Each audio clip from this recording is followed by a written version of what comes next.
All right, we tackled decimals yesterday, but we didn't necessarily get into some of the real meaning behind what's going on here, okay? And so get out your notes. We already have some of this done. We're going to focus on the fraction part today, and here we go.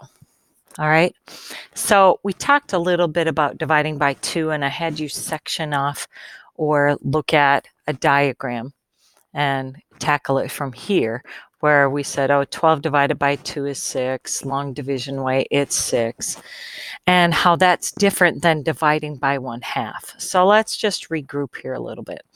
When we divide by 2, if I said 12 divided by 2, which we know is 6, when you take half of something, half of 12 means take 12 times half, not divide by, and that also equals 6. So there's something going on here that's kind of like, 12 divided by 2 and multiplying by 1/2 yield the exact same answer. And that's because of this. And I don't know if when you were in maybe 5th or 4th grade or whenever you started doing some multiplication and division with fractions and other rational numbers, but division doesn't really exist. It's really multiplication in disguise. Kind of like when I said subtraction doesn't really exist. You always add the opposite. It's adding in disguise. So when you divide rational numbers, you really simply, I can't spell, multiply. Sorry, that looks bad. That's an L and a T. I multiply by the reciprocal. Now, I'm trusting because reciprocal is not a word we use very frequently, probably only in math class. So do you remember what reciprocal means? Reciprocal is basically like the inverse of a fraction, okay?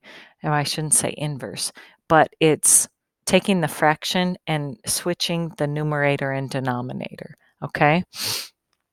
It's kind of hard to write into words necessarily.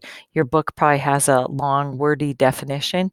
So let me say this: 2/3 and 3/2 are reciprocals. And I cannot spell this word.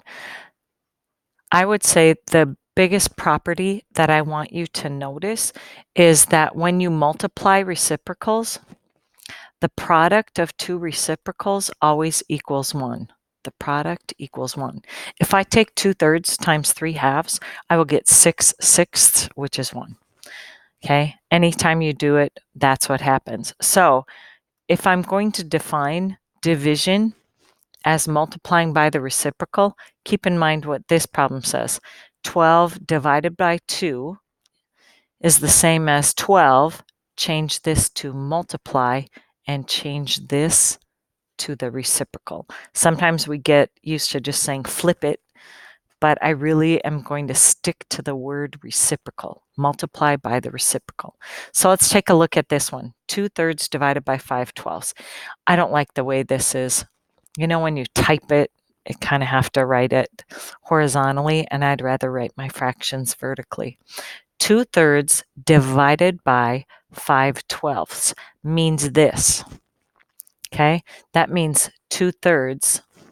Instead of divide, multiply, I should just use the dot, multiply by the reciprocal of 5/12. So use the reciprocal, which would be 12 over 5, and bing, bang, boom, get your answer. Now, you know me.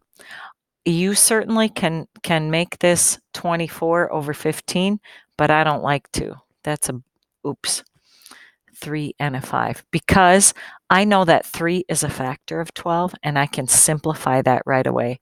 In fact, I'm going to change color so it's a little easier to see. 3 goes into 12 4 times. 3 divided by 3 is 1. So now I am left with 8/5. I am cool with leaving your answer that way. You could also write this as 1 3/5. Yeah, you could write it as a decimal, 1 and 6/10, but I don't want to. I'd rather have you leave it this way. All right. This doesn't say 13/5. This is supposed to be 1 and 3/5. Okay. Divided by 2/9. Now, first things first, this should not be written as a mixed number. We need to write that as one improper fraction. So first, I'm going to say 8/5 divided by 2/9.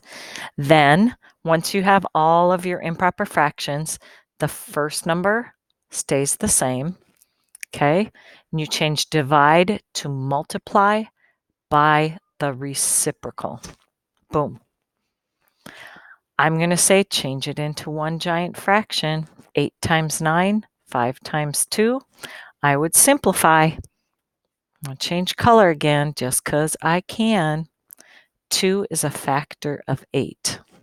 4 times 9 is 36. 5 times 1 is 5.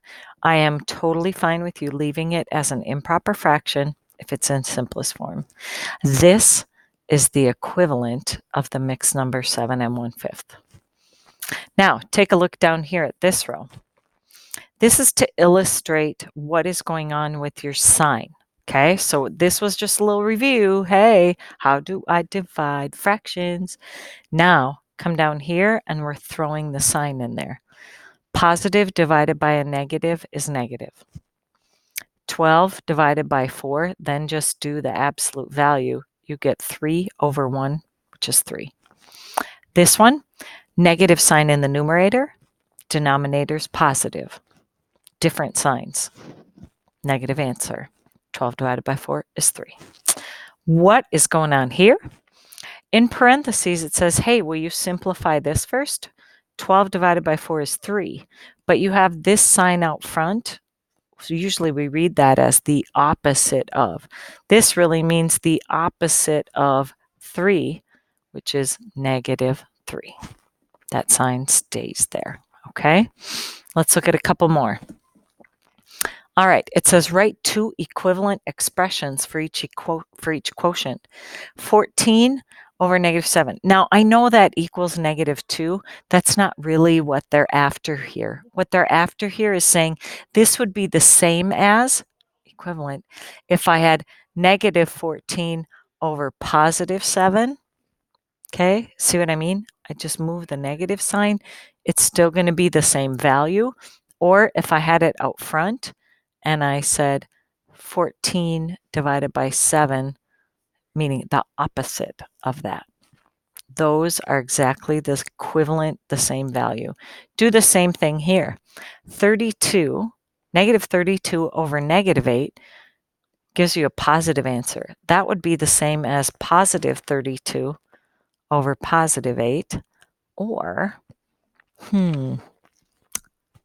on this one, how else do you suppose? I mean, there are really millions of ways to write it. I suppose we could write the opposite of the opposite of 32 over 8 like that, although that looks just weird and wonky, but you get the idea, okay? This chart, the same rules for the signs as multiplication, okay? Same signs, positive. Different signs, negative. Always go 2 at a time. All right, we did not tackle number 6, and this looks absolutely hideous, but it's not. First of all, decide on your sign. I have negative something divided by negative something. Your answer is positive. Now, let me make some room here so you can see what we're doing. Just take the absolute values for this giant uber fraction. This is actually called a compound fraction because you have fractions in the fractions. And I'm going to recommend just split it apart and write it using the division sign. 5/8 divided by, that's your fraction bar, 6/7. What that means is keep the first fraction. Division means multiply by the reciprocal, 7/6. I guarantee you, you will not make a mistake if you take the time to rewrite the problem as multiplication so that the first fraction stays as is. Change divide to multiply and use the reciprocal. Notice, I don't have any common factors here. So I'm really going to get 35 48ths, and it looks weird, but it really is in simplest form. Okay? So what do we do here? For a summary, remember, decide on your sign first. And when you divide, I'll be honest, I'm going to be a fraction person most often because fractions are easier to deal with.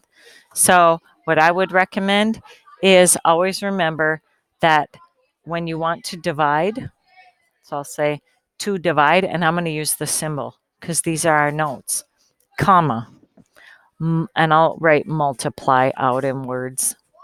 Multiply by the reciprocal. That's the big thing to remember. The decimal stuff, I'm just going to trust to you that you're going to remember how to deal with your decimal points if you need to move things, okay?